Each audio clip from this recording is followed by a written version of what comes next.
Mungu asante kwa sababu wewe ni Mungu. Kama tulivyoimba, jina la Yesu ni ngome yetu. Hapo ndio mahali ambapo tuna ulinzi, tuna usalama na tuna amani. Asante pia kwa ajili ya siku hii ya 3 tangu kongamano washa yetu ilipoanza. Ni matumaini yetu ya kwamba ndani ya mioyo yetu kuna hakika wa upenyo mpya kwa jina la Yesu. Na Bwana, tunaomba kila mwezi utupe siku kama hizi. Siku ambazo Bwana uamsho utaletwa tena ndani yetu. Imani itainuka tena ndani yetu. Maana tunajua Bwana, kwa imani waliweza kuzima makali ya tanga. Kwa imani walizima mishale yenye moto. Kwa imani walifunga vinywa vya simba. Na Bwana, nguvu yetu ya imani ikapate upenyo, ikapate kibali, ikapate ushindi. Na usio wetu tu kwamba tutajitukuza sisi, lakini tutakutukuza Mungu uliotupatia ushindi kwa njia ya imani kwa jina la Yesu. Tuna majina makubwa Mungu uliyoyainua katika nyakati mbalimbali. Jina kama la Musa liliinuliwa sana. Jina kama la Ibrahim, Isaka na Yakobo yaliinuliwa sana. Majina kama ya Simoni Petro, majina kama ya Paulo yaliinuliwa sana. Majina kama ya kina Daniel, Meshach, Shadrach na Abednego yaliinuliwa sana. Majina kama kina Yusufu yaliinuliwa sana. Baba, naomba kwenye kizazi chetu na ndani ya kanisa letu, majina ya watu wetu yakainuliwe sehemu mbalimbali kwa jina la Yesu. Wako kwamba Bwana utawainua kwa viwango vya juu vya kielimu. Wako kwamba utawainua kwa viwango vya juu vya kibiashara. Wako kwamba utawainua kwa viwango vya juu vya kihuduma. Wako kwamba Bwana utawainua kwa viwango vya juu sana, na majina yao yatakwenda mbali kwa utukufu wa Mungu Baba. Kwa jina la Yesu tumeomba. Bwana Yesu asifiwe. Naomba ukae. Ujumbe tunakwenda kuangalia ushindi na kibali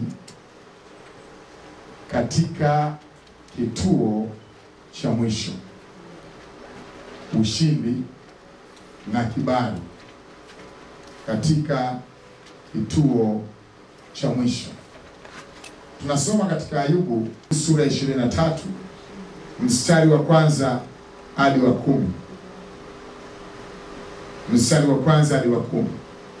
Mstari wa 1 hadi wa 10, au kwa ujumla kitabu cha Ayubu, ziko sehemu za mwanzo wa kitabu hichi zinaonyesha mazingira, hali tete alizozipitia Ayubu. Na sio kitu kidogo, kwa sababu tunapokisoma ni rahisi kusoma kama historia. Lakini kama kingekuwa ni kitu ambacho kinamtaka kila mtu akishiriki, nadhani baadhi ya watu ingesema Mungu hapana, usiruhusu sisi tushiriki mambo haya. Lakini Ayubu anaonyesha kwamba katika hiyo njia ambayo alikuwa anaipita, ingawa yeye alikuwa haielewi kwamba ni njia ya Mungu, lakini hiyo ndio ilikuwa njia ya Mungu ambayo alipaswa kuipita. Amen.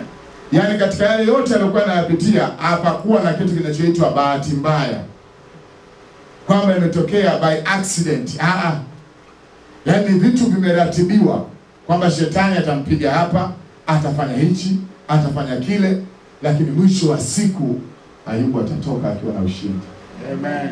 Na ndio maana kwenye mstari wa 9 na wa 10 Ayubu anaonyesha ya kwamba kipo kituo cha mwisho ambacho kitakuwa ndio kituo chake cha ushindi.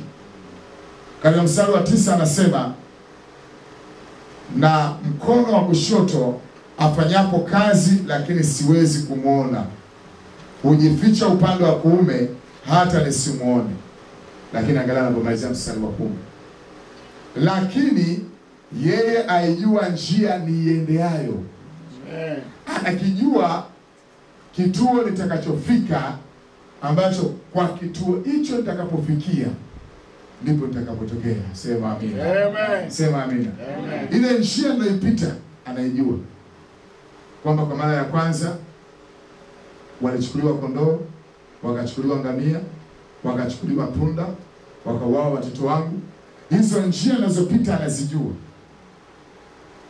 Na mpaka akafikia sehemu baada ya kupoteza vitu vyote, ikarudi kwenye mwili wake.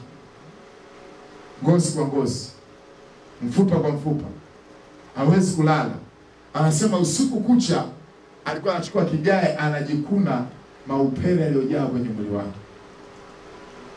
Lakini sehemu ya mstari wa 10 pale B anamalizia kusema akiisha kunijaribu nitatoka kama dhahabu. Sema amina. Amen. Ayubu anasema ya kwamba njia ninayoipita ina mwisho wake, ina kituo chake. Sio ni njia ndefu itakayokwenda haina mwisho. Mimi nateseka, mimi naumizwa, mimi naonewa, mimi nalia, hakuna wa kunifariji, hakuna wa kunipoza, hakuna wa kunibariki. Hapana. Anasema kuna kituo cha mwisho. Anasema akiisha kunijaribu, akisha maliza mchakato huo, sasa nitatoka. Amen. Na tuliokuwepo jana tumemwona nani? Yusufu. Yusufu kituo chake cha mwisho ilikuwa ni gerezani, lakini alianza kuchukiwa nyumbani. Ndugu zake Biblia inasema walimchukia na wakamuhusudu. Tulianza kusoma sura ya 37 na kuendelea. Baada ya hapo akaja kituo cha pili, akatupwa. Kwanza akavuliwa vazi lake, anadhalilishwa, anavuliwa nguo. Kituo cha tatu akatupwa kwenye birika, akaishi ndani ya kisima kirefu kisichokuwa na maji, lakini chenye takataka zote, kama kuna mijusi, kama kuna nyoka, kama kuna makenge, kama kuna konokono wapo, naye akatupwa huko. Kituo cha 4 akauzwa kwa Waishmaeli. Lakini safari hiyo inampeleka kwenye kituo cha mwisho ambacho atakapotoka Biblia inasema atatoka kama dhahabu. Sema amina. Inampeleka kwenye destiny. Sema destiny. Yaani lazima uende kwenye hatima yako. Sasa wakati mwingine usilalamikie kujaribiwa, kwa sababu upo kwenye vituo vyako. Na ndio maana kuna mtu ambaye yupo kwenye majaribu ya chakula tu, anajaribiwa kuhusu chakula, hana chakula. Baada ya hapo anaweza kutoka jaribu la chakula, anayo jaribu la mavazi. Baada ya hapo anayo jaribu fulani. Lakini atakwenda atafika sehemu, ndio mwisho wa majaribu yake, ndio kituo chake cha mwisho. Akauzwa kwa Waishmaeli, wakakaa naye, akawa na uoga. Nipo na wageni, watu nisio wajua, ninafanya biashara, nisipoweza kutembea nikaugua njiani, naweza kanitupa njiani, kwa sababu ilikuwa kawaida. Unamkumbuka Waishmaeli mwingine walikwenda kuvamia kule Israeli, wakatoka kule, wakaondoka baada ya kuchukua zile nyara kule kwenye mji wa Siklag. Hatimaye wakawa wanaondoka. Walipokuwa wanaondoka, mmoja wao alikuwa amechoka na ugua, wakamwacha njiani. Wakasema kama kufa na afe. Huyo ndo Daudi alimkuta, akamuokota, akamlisha, akapata pumzi ya uhai tena. Alafu akamwambia, "Je, utanipeleka mpaka mahali walipo?" Akasema, "Uniapie kama hutanidhuru." Yusufu alikuwa anawaza, nakaa na watu nisio wajua, wafanyabiashara wa binadamu. Inaitwa human traffic, biashara ya binadamu. Hawa sijui watakachonifanya, sijui watakaponipeleka kisaikolojia, kimawazo, kifikra, unadhoofika. Lakini Yusufu alijua ya kwamba mimi nimejiona na sujudiwa na ndugu zangu. Mimi nimejiona na inamiwa, nimeliona jua na mwakilisha baba, nimeona mwezi na mwakilisha mama, na nyota 11 zikiniinamia, nimeona miganda 11 ikiniinamia, ni mimi. Lakini sasa niko na Waishmaeli. Akapelekwa mpaka kwenye soko la biashara ya utumwa, wanaita slave trade. Akapewa mpaka kwenye marketing ya biashara ya utumwa, akauzwa. Bahati nzuri siku hiyo Potifa, mkuu wa majeshi ya Misri, alikuwepo. Amen. Na Mungu alimleta siku hiyo pamoja na shughuli nyingi za mkuu wa majeshi. Siku hiyo Mungu alimleta ili aje kumnunua Yusufu tu. Sema amina. Amen. Kuna mahali Mungu anakupeleka au anawaleta watu kwa ajili yako tu. Sema amina. Amen. Na ndio maana wakati mwingine usiombe kujistukia ukikaa kwa watu wenye chuki na wewe. Mchungaji anachukiwa, hao wenye chuki wanakamilisha kitu fulani juu yako. Alafu atajitokeza Potifa kwa ajili yako. Sema amina. Amen. Alafu Potifa baadaye naye anakugeuka bila hata kutumia akili. Anaambiwa tu na mkewe kwamba huyu kijana alikuwa anataka kunibaka. Hataki kuuliza Yusufu story ilikuwaje, mambo yalikuwaje. Mungu anamfunga ufahamu Potifa. Japo ni msomi, japo ni muelewa, anajua siasa, anajua kisa binadamu, lakini ufahamu wake unafungwa. Asiulize swali, anaenda kumweka gerezani. Hiyo ndio ilikuwa kituo chake cha mwisho. Sema amina. Mwambie jirani yako, nipo kwenye kituo changu cha mwisho. Nipo kwenye kituo changu cha mwisho. Nikitoka hapo, mwambie utaona. Mwambie utaisoma namba. Utaisoma namba. Upo kwenye kituo cha mwisho. Amen. Bwana Yesu asifiwe. Amen. Kwenye kituo cha mwisho unaweza ukakaa muda mrefu kuliko kwenye kituo cha kwanza. Kisimani kwenye birika hakukaa muda mrefu Yusufu, akaibuliwa. Kwa Ishmaeli akatembea nao, hakukaa nao miaka, akaibuliwa. Kwa Potifa kulikuwa na nafuu hapo kidogo, alikaa miaka mingi, lakini baadaye gerezani. Gerezani mahali penye maumivu, mahali penye mateso. Ukishaona mateso yanakuwa makali katika Kristo, ndio unakaribia muujiza wako. Amen. Ukishaona unaelemewa kama unashindwa, ujue ndio unatiwa nguvu. Ndio maana Paulo akasema, ninafurahia udhaifu wangu, maana ni wapo dhaifu ndipo ninapokuwa na nguvu. Amen. Nataka nikuonyeshe ya kwamba katika roho watu walipofika kwenye vituo vyao vya mwisho, ndio ushindi ulipatikana. Ndio kibali kilikuja. Sema amina. Sema amina. Kwa hiyo wakati mwingine hiyo safari isikufanye ufikie sehemu useme hii safari ni ndefu, hii njia ni ndefu, mateso ni mengi, maumivu yametosha. Kuna watu wanajiua kwa kauli zao. Wanasema kama basi maisha yako hivi, bora kikitokea. Kama maisha yako hivi. Ayubu hajawahi, pamoja na kuropoka alikuwa anazungumza kutokujua, lakini sehemu kubwa alikuwa bado anayataka maisha. Japo maumivu yalikuwa ni makali, lakini maisha yalikuwa anayataka. Na ndio maana kwa ujasiri akawa anawaambia watesaji wake ya kwamba nikishajaribiwa nitaibuka na ushindi kama dhahabu. Ametaja dhahabu kwa sababu najua ikitoka vizuri kwenye moto ina thamani, inauzika. Utafuti tena kujua mng'ao wake kwa sababu imepita kwenye process yote hadi imeibuka upande wa pili. Ndugu yangu, unapita kwenye process, utaibuka upande wa pili kwa jina la Yesu. Nasema utaibuka upande wa pili kwa jina la Yesu. Sasa ukimwangalia Yusufu alipokuwa gerezani, katika kitabu kile cha Mwanzo, kitabu kile cha Mwanzo sura ya 40, yuko gerezani. Mstari kuanzia 12, 40 kuanzia 12. Yusufu akamwambia, tafsiri yake ndio hii: Mathayo 3 ni siku 3. Baada ya siku 3 Farao atakiinua kichwa chako, atakurudisha katika kazi yako, nayo utampa Farao kikombe mkononi mwake kama desturi ya kwanza ulipokuwa mnyoshaji wake. Ila sikiliza maneno haya, yupo kwenye kituo cha mwisho, anasema ila unikumbuke mimi utakapopata mema, ukanifanyie fadhili na kuomba, ukanitaje kwa Farao na kunitoa katika nyumba hii, kwa sababu mstari 15, hakika naliibiwa kutoka nchi ya Waebrania. Watu wengi ni neno hawalielewi. Anaposema Yusufu mimi niliibiwa, watu wengi hawalielewi. Anachosema Yusufu ni kwamba hakuwa na ruhusa ya baba yake kwenda Misri, lakini kaka zake katika uovu walimwachia kwenye mikono ya Waishmaeli. Msichana unapoondoka nyumbani kwako, wazazi wako hawana taarifa zako na kwenda kwa mwanamume, umeibiwa. Amen. Umeibwa. Amen. Hata kama baadaye utajifanywa unajua baba mama, wewe umeibwa kwa sababu huna ruhusa ya wazazi. Huna ruhusa. Kama hapa kanisani wewe una mzazi wa kiroho, hapo unajipeleka mwenyewe kwa mwanamume, yaani mchungaji alinipa mimba. Mimba upewi, mnapeana.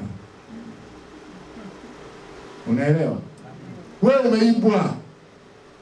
Akasema na aliibwa katika nchi ya Waebrania, babangu Yakobo ya juu Ni kweli mama yangu ameshafariki Raheli, lakini mama yangu mlezi, mama yangu mkubwa Lea hajui.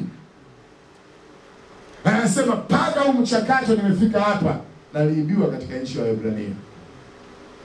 Wengi wanaibwa lakini hawajui kama wameibwa. Wengi wanatekwa lakini hawajui kama wametekwa.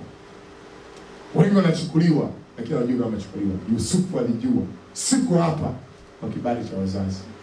Siko hapa. Baba yangu mpaka leo hajui mahali nilipo. Wasichana wangapi wanaishi mjini wazazi wao hawajui mahali walipo. Hawajulikana wanachofanya. Wanaenda usiku, siku moja atakufa au amerudishwa nyumbani anaumwa, lachi eleweki. Usikurupuke kwenye maisha. Kama kuna uwezekano wa kuwapa watu taarifa, unaishi wapi na nani na unakaa naye kwa misingi gani, waambie ndugu zangu. Amen. Huu uzima ni wa muda, sio wakati wote.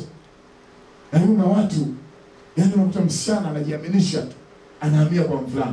Hao kavulana kanajiaminisha, kanahamia kwa msichana. Siku atakufia ndio utakapoionja joto ya jiwe. Ndio utajua mwili wa binadamu una thamani kiasi gani. Anamwambia mkuu wa uonyeshaji ya kwamba mimi niko hapa, nimeibiwa, wazazi wangu hawana taarifa na nateseka.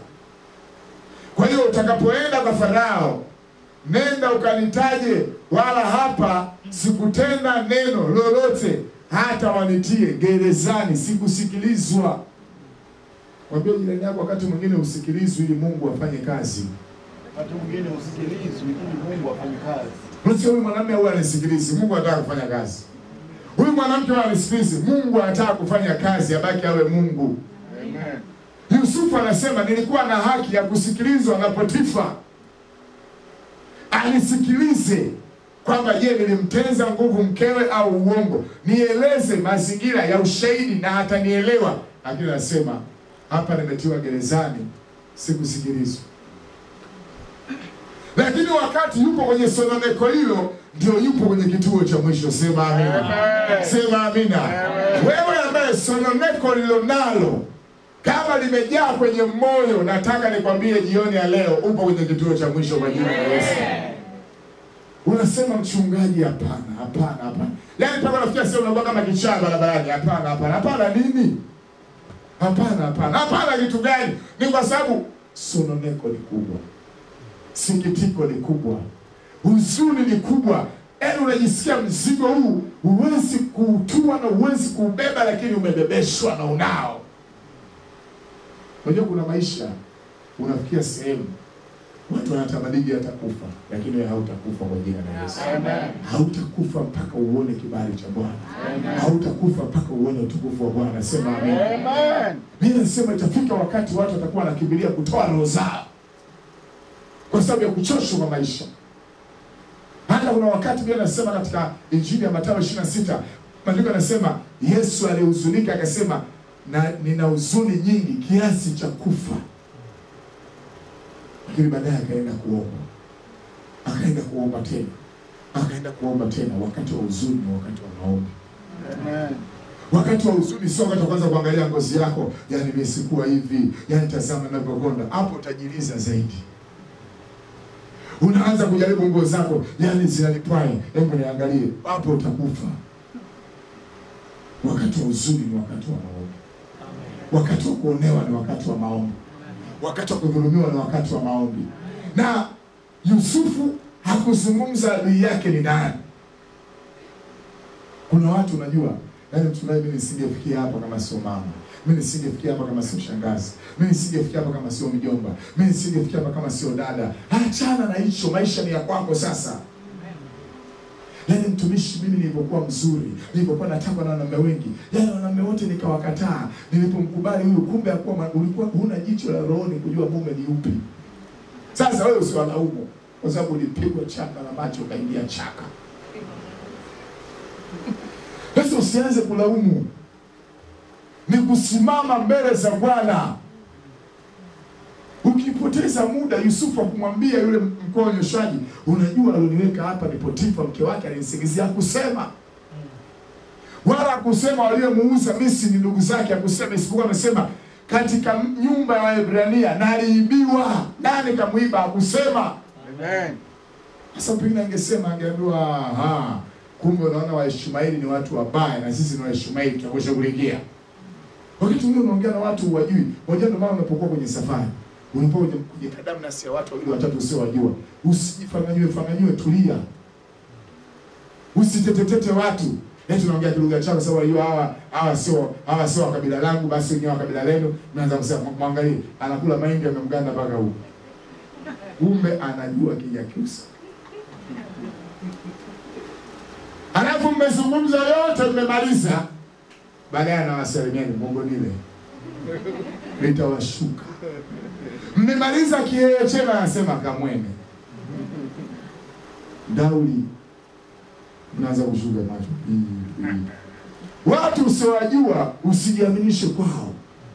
Zungumza nao kama watu wale. Watu wengi wameaibika. Yusufu hakutoa siri kwamba mimi nimeibiwa, ni kaka zangu Reuben. Hakutoa siri, akasema naliibiwa.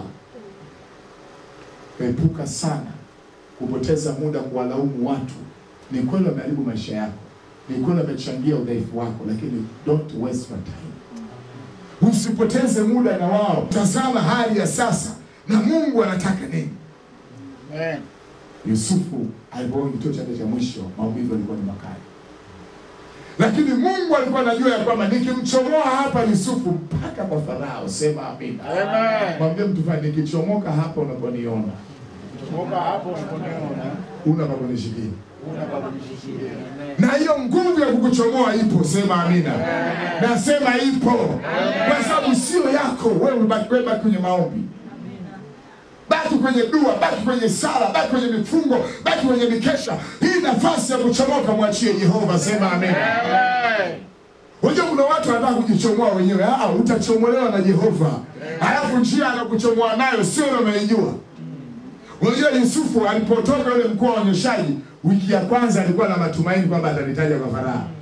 Mwezi ule akasema hapa nikupe miezi 3, ikachukua miaka 2. Unajua unapokuwa na matumaini ya kuchomolewa na wanadamu, Mungu ananyamaza. Na ndio maana tunajifunza kumtegemea Mungu pasipo kumtegemea mwanadamu. Amen. Lakini Mungu atawatumia hawa kwa wakati wake. Yusufu alikuwa na matumaini, yani mtu niliyemtabiria. Ndio maana unajua kuna wakati nawaambia jamani, mtu nimemwombea kapata hela hajalipa. Ndio kawaida. Uliowatabiria hawakupagi. Sema amina. Amen. Inatokea hiyo. Aliyetabiriwa hakwenda kusema. Unakuta kuna watu hapa wanakujaga katika mimi sipo, wanakuta watu wengine wanasema, yani mimi asingekuwa mchungaji wenu, nisingefikia hapa. Yani aliniombea, nikabarikiwa. Unamuuliza, umewahi kuleta nini? Sasa anakuja wakati huo sasa kapigwa tena. Kashagongwa tena. Lakini mwanzo alipotabiriwa, alisahau yote maana alikuwa kwenye raha. Ikatokea mazingira ya Mungu akatengeneza mwenyewe. Mwambie jirani yako, Mungu anatengeneza mwenyewe. Mwambie Mungu anatengeneza mwenyewe. Ndio mwimbaji anasema, najua Bwana anatengeneza njia. Mungu anatengeneza njia mwenyewe. Wewe pamoja na watu unawafahamu, wewe waambie shida zako, hamna shida. Waambie kwamba nimesoma nao na nataka kazi, waambie. Waambie kila kitu. Lakini hiyo ni ya kwao. Mungu atatengeneza njia. Siku moja katika sura ya 41. Sura ya 41. Farao akaota ndoto. Alipoota ndoto ikamtatiza. Ilipomtatiza katika sura ya 41 mstari wa 8, hata asubuhi roho yake ikafadhaika, akapeleka watu kuwaita waganga wote wa Misri na watu wote wenye hekima walioko. Farao akawahadithia ndoto yake, wala hakuna aliyeweza kumfasiria Farao mambo hayo. Unajua watu wanapokimbilia kwa waganga sometime wamekosa majibu. Amen. Wamekosa majibu, sio na walaumu, wamekosa majibu. Amen. Wewe wape majibu. Nasema wape majibu. Amen. Ndio sasa mkuu wa wanyeshaji naye yupo kwenye kikao. Biblia inasema katika mstari wa 9, mkuu wa wanyeshaji anasema, basi mkuu wa wanyeshaji akamwambia Farao akisema, na yakumbuka makosa yangu leo. Kwa sababu alipewa unabii, unabii ukatimia, hakutolea sadaka, hakutolea shukurani, hakutolea dhabihu, kabonyea. Lakini Mungu alitengeneza mazingira. Akafanya siku Farao anayoota jamaa wetu. Na akamuelezea Farao. Farao akasema, kijana huyo yuko wapi? Bado yuko gerezani au ameachiwa? Bado yupo gerezani. Akasema kamleteni. Mkuu wa gereza alipopelekewa taarifa ya kwamba kuna kijana mdogo anaitwa Yusufu anaitwa na Farao, lazima alitetemeka. Lakini bahati nzuri yule mkuu wa gereza hakuwa amemnyanyasa Yusufu. Maandiko yanasema Yusufu alipata kibali kwa mkuu wa gereza, aliwekwa pamoja na wafungwa wa kisiasa, kwa hiyo hawakuwa wanateswa. Mwambie jirani yako usiwatese watu, maana hujui atakuwa nani. Wewe jaribu kuanza wema ambao alifanywa Yusufu na mkuu wa gereza. Hapo Yusufu sasa alipokuwa mtu wa pili katika taifa, sasa alipatisha mnacheo. Angemfanyia ubaya, angeambia sasa nimekuja. Na wewe unafungwa. Potifa alimweka Yusufu ndani, ile siku alipomwona anavishwa pete, lazima kuna tatizo la tumbo lilimtokea. Viwembe vilikuwa vinapita juu, vinashuka chini, pressure inapanda kwamba dogo atalipa kisasi. Maana akiulizwa na Farao, ulimfunga fungaje? Nionyeshe document ya ushahidi, iko wapi? Yeye alimbeba tu msobe kwa sababu alikuwa majesha, akamrudika ndani. Hakumpeleka mahakamani, ushahidi haukutolewa. Sasa Yusufu ndio mtu wa pili, Potifa bado yuko chini. Yusufu akasema, Farao, ngoja nikupe siri. Niliwekwa ndani kwa sababu mke Potifa alinisingizia, na Potifa akuchunguza akaniweka ndani. Pale pale atundikwe. Maana wafalme wa zamani mahakimu wao wenyewe. Majaji wao wenyewe. Wa mawakili wao wenyewe. Kakufanyaje? Kakufanya hivi. Unakumbuka kipindi cha Haman na Mordekai. Mfalme akauliza, amefanyaje? Amefanya hivi. Na amemwonyesha Malkia dharau, watundikwe. Hakuna mahojiano. Potifa angetundikwa, mkuu wa gereza angekuwa mtu mbaya angetundikwa, lakini Yusufu hakulipa kisasi. Amen. Yusufu alitumia. Lakini anasema namba utaisoma, mbele yako namba utaisoma. Namba utaisoma. Lakini mimi natulia. Wewe tulia, lakini namba utaisoma. Wamesema nini? Namba wataisoma. Sema amina. Amina. Sema amina. Yusufu akaletwa mbele ya Farao. Mstari wa 15, Farao akamwambia Yusufu, nimeota ndoto wala hakuna awezaye kunifasiria. Nami nimesikia habari zako tena leo tu, ya kwamba usikiapo ndoto waweza kufasiri. Yusufu akamjibu Farao akasema, si mimi. Mungu atampa Farao majibu ya amani. Sema amina kwa jina la Yesu. Pokea majibu ya amani ya maombi yako kwa jina la Yesu. Tunapotatizika tunapaswa kutulia, kwa sababu alimpa Farao majibu ya amani, atakupa naye majibu ya amani katika jina la Yesu. Akasema Mungu atampa Farao majibu ya amani. Yapokee kwa jina la Yesu. Unatatizika, nitafanyaje? Nitaingia wapi? Nitatoka wapi? Nitapata wapi hela? Mungu atakupa majibu ya amani kwa jina la Yesu. Akaitafsiri ile ndoto. Tafsiri yake unaikuta kuanzia mstari ule wa 28. Akaichambua, akaizungumza. Bwana akupe roho ya kutafsiri ndoto. Bwana akupe roho ya uchambuzi wa mambo. Yaani unaweza ukapewa neno linaitwa 3, unajua jinsi ya kulichambua. 5, unajua jinsi ya kuchambua. 6, unajua jinsi ya kuchambua. Mtu akisema kaa, ziko kaa ngapi? Kuna kaa kukaa chini kitako, kuna kaa baharini, kuna kaa kibao. Hata ili kwa nasema ndani za kaa vile vile. Amen. Sema amina. Amen. Sema amina. Hii inaitwa roho ya uchambuzi. Akaanza kutiririka mtoto wa Kiebrania. Anaenda kushoto kwa madaa na udi kulia. Anakaa kati, anashuka chini. Anatiririka. Amen. Farao anamsikia Yusufu kama anatamani kumvamia. Maana anasema ndio umo Yusufu, ndio umo hujakosea. Umo unakokwenda. Watu wanamwona rais mfalme anacheka tu. Wewe acha Bwana. Sema amina. Amen. Sema amina. Bwana akubariki kuchagua mambo. Amen. Unapozungumza watu wafurahie. Sio unapozungumza watu wanaona wewe unasema nini ukijani. Yusufu akatiririka akasema ng'ombe 7 waliokonda miaka 7 ya njaa.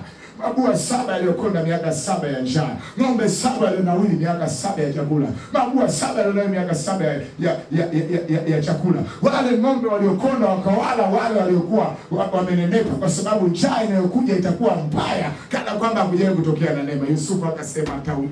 Farao akasema tawile, piga meza tawile. Piga meza. Amen. Akajikuta mfalme amekaa na majoya ya Kimisri, ghafla akainuka akasema tupate wapi mtu kama huyu? Na mfalme akiinuka mkutano wote mnainuka. Mfalme ainukaje nyinyi mmekaa? Akaanza mfalme za tupate wapi mtu kama huyu? Akachomoa pete akasema kwa Mungu anakuwa juu yako. Amekujulisha mambo haya yote. Wewe ndio mtawala wa nchi ya Misri. Mimi nitakaa kwenye kiti tu. Yaani sifanyi kazi yoyote na kusikiliza dogo. Sema amina. Kuna mtu anakwenda kuaminiwa kazi hapa. Nasema kuna mtu anakwenda kuaminiwa kazi. Sema unakwenda kuaminiwa kazi, unaaminiwa fedha, unaaminiwa kitu kwa jina la Yesu. Pokea. Watu hawakuamini kukupa fedha na tamko hawakuamini. Watu hawakuamini kama utakuwa mke wa kuamini sasa. Watu hawakuamini utakuwa mume wa kuamini sasa. Watu hawakuamini hata ndani ya kanisa. Natangaza kuaminiwa kwa jina la Yesu. Natangaza kuaminiwa kwa jina la Yesu. Kwenye kituo chako cha mwisho lazima uaminiwe. Kwenye kituo cha mwisho lazima uaminiwe. Huko kote ukuaminiwa, lakini hapa unapofika lazima uaminiwe kwa jina la Yesu. Nasema unakwenda kuaminiwa. Nasema unakwenda kuaminiwa. Huko kote umepita, wanakukanyaga, wanakusimanga, wanakusema, wanakuzungumza. Ghafla Bwana amekuinua, hawatafanya kitu bila wewe kutoa kauli yako. Hiyo itakwenda kuwa kwa jina la Yesu. Amen. Yusufu anajiuliza, anajiangalia, ni mimi kweli nilikuwa mfungwa leo asubuhi mpaka mchana huu mimi nilikuwa bado mfungwa? Yaani hapa ndio niko huru, na sio tu niko huru, na kuondoka hapa na farasi wa kifalme. Unajua wakati mwingine unatekewa mpaka unahitaji watu kukusaidia kuambia tulia, usiwe na munka. Wakati unapokea mzigo mkubwa wa hela, unaambiwa tulia. Kwanza ukikuta unazoka kichwani unapiga kelele hapo.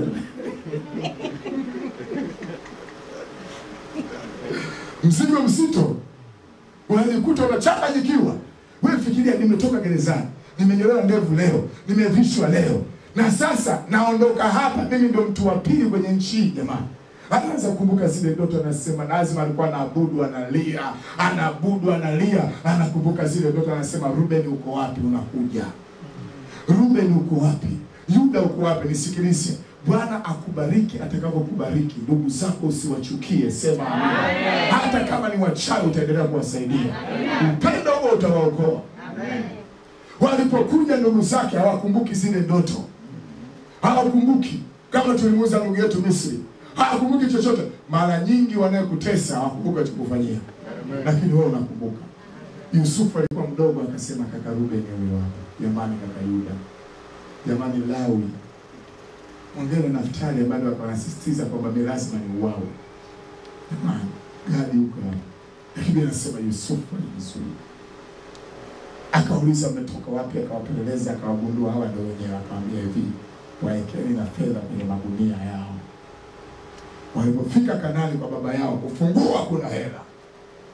Akasema tumekwisha. Lakini akasema sababu njaa itakwisha baada ya mwaka mmoja miwili, atende Misri, hizi hela tuzipige. Baba yao akamwambia hamna kula hela ya mtu, ziwekeni pembeni. Baada ya hapo chakula kikaisha, njaa imerudi. Wanamwambia, baba anaambia mrudi tena kula. Sasa tutarudi vipi wakati kulikuwa na hela kwenye magunia yetu? Akasema bebeni kamrudisheni yule mtu hela zake. Wakarudi, wakutana tena naye. Akamwambia nyinyi mlikuwa wezi, na kwa sababu ya wizi this time around ya mwendi mmoja lazima abaki. Ili mnaambia mmetoka wapi, wapelelezi nyinyi, mmekuja hapa kufuata nini, na nani yupo? Akaambiwa, akaweza nyinyi mmezaliwa wangapi? Ruben anajibu, tumezaliwa 12. Nyinyi hapa mko ngapi? Hapa tuko 10. Wengine wako wapi? Mdogo wetu yuko na baba na mmoja amefariki. Mwaka gani? Tulimuuza kwa Ishmaeli. Sasa nyinyi inaonekana watu wabaya. Kwa sababu hiyo namtaka makisha mnakuja na mdogo wenu. Mje na mdogo wenu. Wakasema, ndio mje na mdogo wenu na mmoja hapa anabaki. Simon anabaki, maana Simon ni mkatili, na asili unabaki. Ondoki. Simon akabakizwa. Wakaondoka. Kufika kule, Yakobo anasema, mmeletea msiba mwingine. Na kuombea watoto wako wasikuletee msiba kwa jina la Yesu. Nasema na kuombea wanao wasikuletee msiba. Unaelewa watoto wanaita pressure mpaka wazazi wanakufa. Yaani Yakobo asikuwa na moyo wa Mungu akikufa wakati wa Yusufu, maana alikuwa anampenda. Kipenzi chake kaondoka miaka 15 na sasa na Simeon. Hapo amekuja anambia sio Simeon ambaye tumemwacha, lakini na Benja anatakiwa. Yakobo akasema na ni uwaje kifo hichi. Yusufu hayupo, Simeon kabakizwa na Benja mnaenda na akasema yule mtu ndivyo alivyosema. Na akasema tusipoenda naye tumekwisha. Yakobo akasema Ruben ni yapi? Ruben akasema mimi najitolea. Mtoto wako asiporudi mimi niwe machoni pako kama aliyeaminiwa. Niko tayari kulipa gharama yote. Mtoto wa kwanza lazima tayari kulipa gharama. Sema amen. Amen. Umezaliwa umeinuliwa, lazima tayari kulipa gharama. Unataka usomeshe ndugu zako, usaidie ndugu zako, usiwe mbahili. Wa support. Akasema niko tayari kulipa gharama zote. Akaambiwa sawa leo. Yusufu alipomwona Benja akalia. Akaambiwa Misri wote ondokeni. Akalia kilio cha Kiebrania, akaanza kunena kwa lugha kwa Kiebrania. Anasema mbona anaongea Kiebrania? Ananena kwa lugha, anasema hawa ni ndugu zangu. Hawa ndugu zangu walinitupa. Hawa ndugu zangu waliniuza. Ananena kwa Kiebrania. Wote wakashuka chini. Akawaambia baba yangu bado yuko hai. Akasema mimi ndio ndugu yenu Yusufu mliyeniuza. Nyinyi mlikusudia mabaya lakini Mungu alikusudia mema. Wala sio nyinyi mmeleta Misri. Sema amina. Sema amina. Ninaipenda hiyo kauli. Naipenda hiyo kauli. Anasema sio nyinyi mlionileta kwa sababu anaijua njia ninayoipita. Anasema Mungu amenitanguliza ili nije niwahifadhie uzao, maana mngekufa na njaa. Ndiye mtu fulani nimetangulia kwa ajili yako. Anasema msijisikie vibaya, kwa sababu sio nyinyi. Na ndicho alichosema Ayubu ya kwamba anajua njia ninayoipitia. Amen. Wao hakujua mchakato wa Yusufu alipotembea nao. Wanamkuta Yusufu ndo anaigawa chakula. Wanamkuta Yusufu ndio mwenye kauli ya mwisho. Wakajinyenyekeza wakalia. Akasema baba yangu angali hai. Wakamwambia yupo hai. Akasema mnakwenda kwa baba yangu na magari na farasi na eskoti. Nendeni mkamwambie baba niko hai. Ninyi mlikusudia mabaya. Haleluya. Sema amina. Mwambie mtu fulani alikusudia mabaya lakini Mungu alikusudia mema. Walikusudia mabaya lakini Mungu alikusudia mema. Upo kwenye kituo chako cha mwisho. Sema amina. Kama kuna ndugu zako wanakusudia mabaya watangoja sana. Kama kuna majana wanakusudia mabaya watangoja sana. Wao wanakusudia mabaya, Bwana amekusudia mema. Wao wanakusudia kifo, Bwana amekusudia uhai. Nasema watangoja sana. Sema amina. Siku moja utawakusanya ndugu zako. Watakuja ndugu zako na anasema huyu ndio dada fulani, huyu ndio kaka fulani, huyu ndio mtu fulani, simama nataka tuombe. Sema amina. Nataka umwambie Mungu najua nipo kwenye kituo changu cha mwisho. Nipo kwenye kituo changu cha mwisho. Nipo kwenye kituo changu cha mwisho. Nipo kwenye kituo changu cha mwisho. Lazima nitoke kwenye utukufu. Lazima nitokee kwenye heshima. Lazima nitokee kwenye baraka. Nipo kwenye kituo changu cha mwisho. Nataka umaanishe kwenye maombi. Maana unapoona kituo cha mwisho, maumivu ni makali, maumivu ni mazito, maumivu yanasumbua, yanatesa, yanaleta hali ya kuchanganyikiwa, lakini hapo sasa unakwenda kutoka. Hapo sasa unakwenda kutoka. Kwa jina la Yesu tumeomba.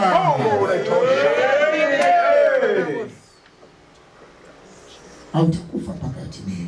Amen. Kuna watu wamefungwa ambao wanapaswa kufikia wewe. Ili muujiza wako ukamilike. Amen. Ninawafungua waje. Amen. Farao ainuke akutafute. Amen. Ulikopeleka barua zako za kazi, wakutafute. Amen. Wakutafute. Amen. Familia iliyokukataa ikutafute. Amen. Mume aliyekukataa akutafute. Amen. Mke aliyekataliwa atafutwe. Amen. Atafutwe. Amen. Watoto waliokataliwa watafutwe. Amen. Na wale wote ambao walikuwa hawakuamini, kwa jina la Yesu kuanzia leo wakakuamini. Amen. Kuanzia leo wakakuamini. Amen. Sababu yoyote ambayo walikuwa nayo ya kutokukuamini, kwa jina la Yesu tunaiondoa. Amen. Kwa jina la Yesu tunaiondoa. Amen. Kwa jina la Yesu tunaiondoa. Amen. Uaminike. Amen. Ukubalike. Amen. Uaminike. Amen. Ukubalike. Amen. Uaminike. Amen. Ukubalike. Amen.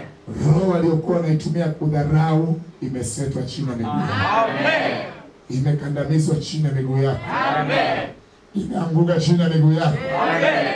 Wewe sio mtu kudharauliwa tena. Amen. Naachilia upako juu yako. Amen. Naachilia nguvu juu yako. Amen. Kama kuna ugonjwa wote ulikufanya kuwa dhaifu, kuanzia leo unakuwa hodari.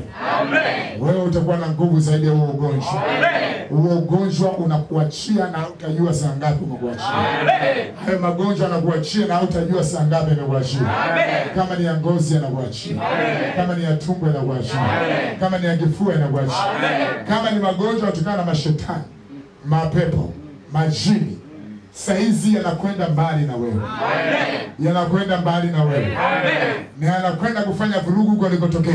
Amen. Wewe uwe salama. Amen. Wewe uwe salama. Amen. Wewe uwe salama. Amen. Ninakutabiria kuanzia leo. Amen. Tarehe 29 mwezi wa 5 mwaka 2021.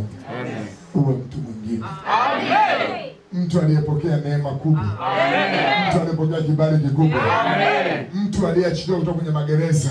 Amen. Gereza lolote ambalo lilikushika limekuachilia. Amen. Na unaachiliwa kwa wito wa mamlaka. Amen. Unaachiliwa kwa wito wa mamlaka. Amen. Ambao ninautamka kama Farao.